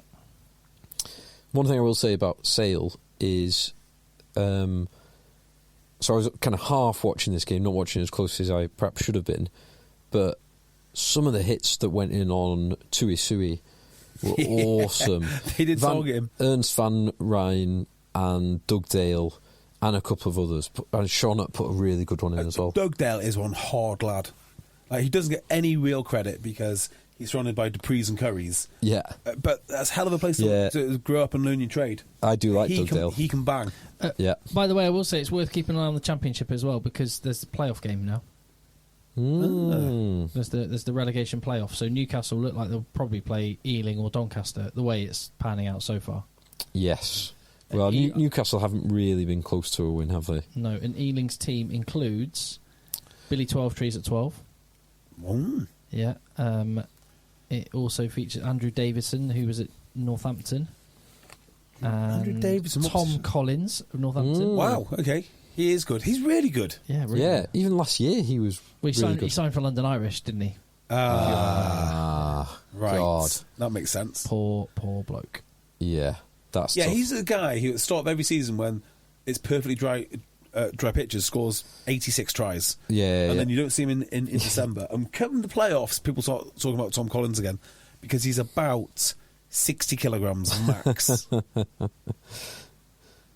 Yeah. Anyone want to talk about any of the games? We're not talking about Northampton Bath yet. Didn't really see anything other than a couple of the highlights. I'm watching less rugby than I used to, English rugby. More top 14? Because I'm watching a bit more top 14 in URC, yeah. So I'm spreading myself a bit thinner. And if someone wants to pay me to watch Premiership rugby, I'm quite happy. Is that literally what our listeners do?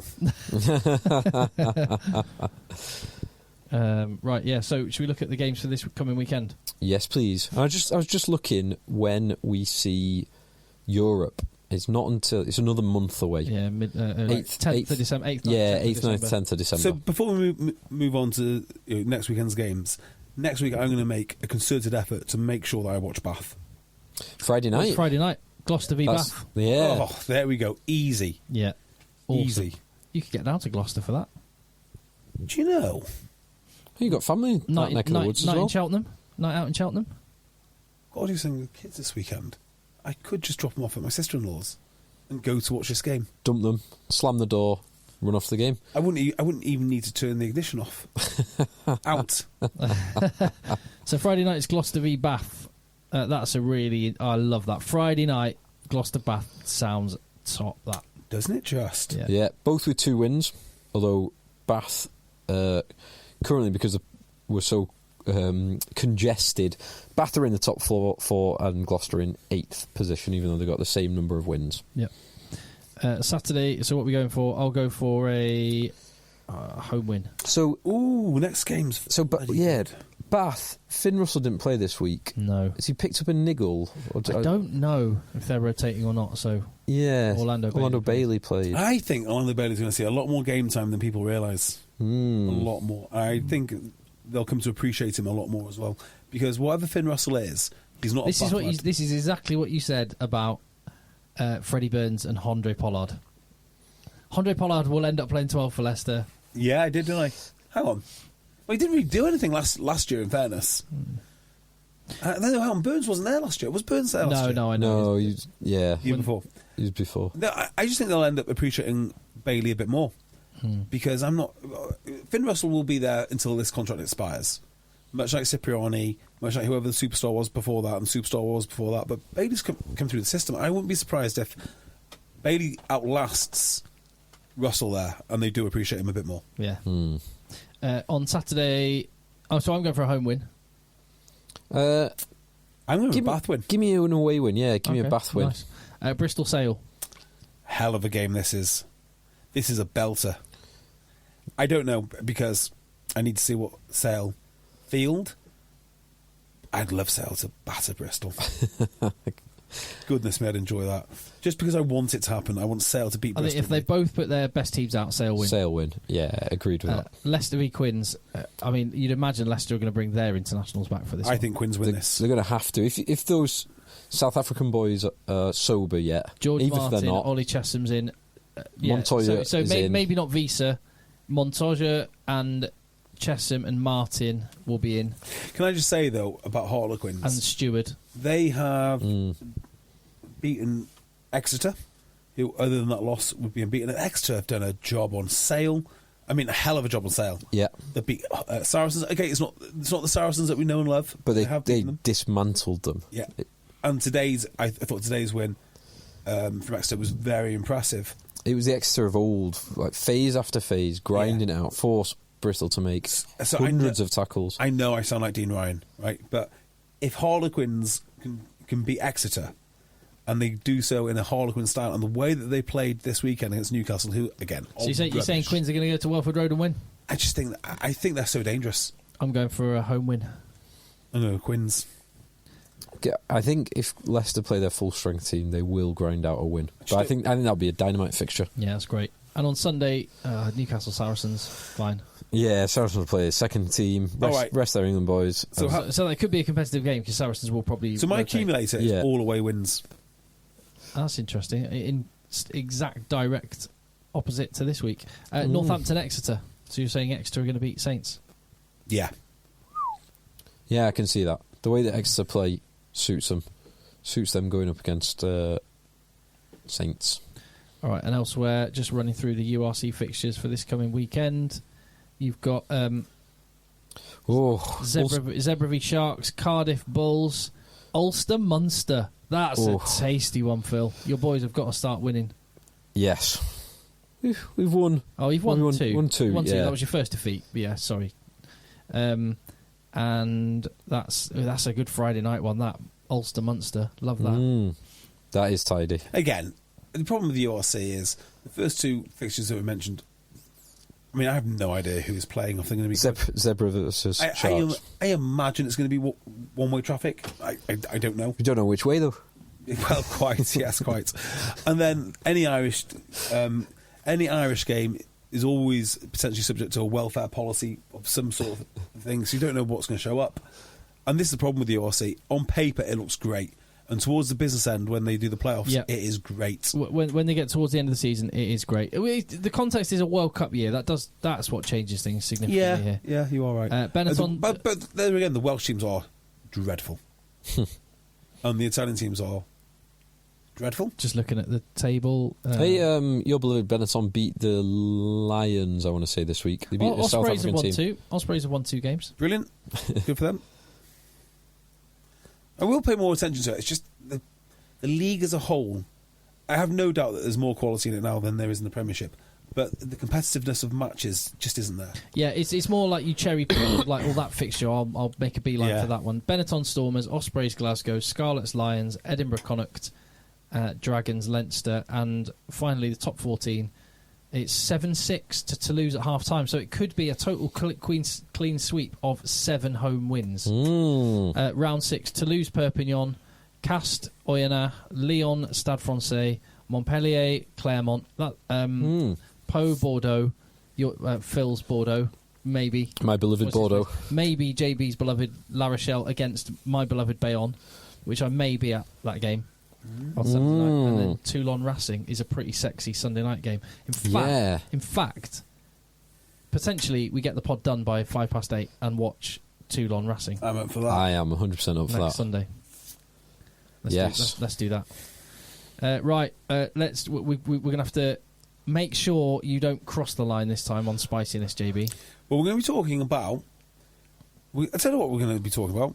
Women's rugby, in particular. We're going to probably lead off with a article in the BBC, which is talking about how sustainable the single greatest investment opportunity the game has ever seen really is. Well, there you Fantastic. go. Spiciness on patreon.com/EggChasers. Until the next one, let the boys end. Looking for a fun way to win up to 25 times your money this football season? Test your skills on Prize Picks, the most exciting way to play daily fantasy sports. Just select 2 or more players, pick more or less on their projection for a wide variety of statistics, and place your entry. It's as easy as that. If you have the skills, you can turn $10 into $250 with just a few taps. Easy gameplay, quick withdrawals, and an enormous selection of players and stat options are what make Prize Picks the #1 daily fantasy sports app. Ready to test your skills? Join the Prize Picks community of more than 7 million football fans who have already signed up. Right now, Prize Picks will match your first deposit up to $100. Just visit prizepicks.com/get100 and use code GET100. That's code GET100 at prizepicks.com/get100 for a first deposit match up to $100. Prize Picks, daily fantasy sports made easy.